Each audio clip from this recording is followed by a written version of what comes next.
In Minnesota, the state's full National Guard has been mobilized. This move follows days of chaos in Minneapolis. CBS 2's Michael George has the latest on what's happening there and across the country.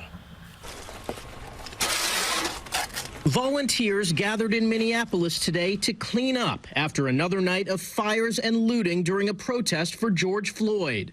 We're going to have to work so hard and together, everyone, to clean this up. I mean, this is just, who knows, this is not even probably the end. Protesters ignored an 8 p.m. curfew, setting buildings and cars on fire, prompting Governor Tim Walz to activate the state's full National Guard for the first time in Minnesota history. Last night is a mockery of pretending this is about George Floyd's death. As the National Guard rolled into Minneapolis, President Trump urged Minnesota officials to get tougher with protesters. They've got to be tough. They've got to be smart.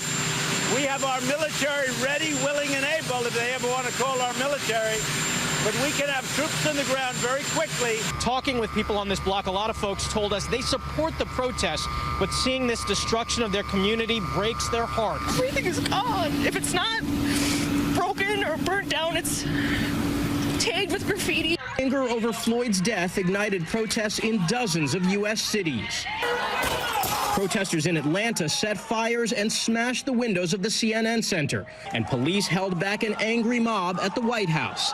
People poured into the streets again today from Philadelphia to Los Angeles. I need to be out here. I feel like, it's time to take a stand.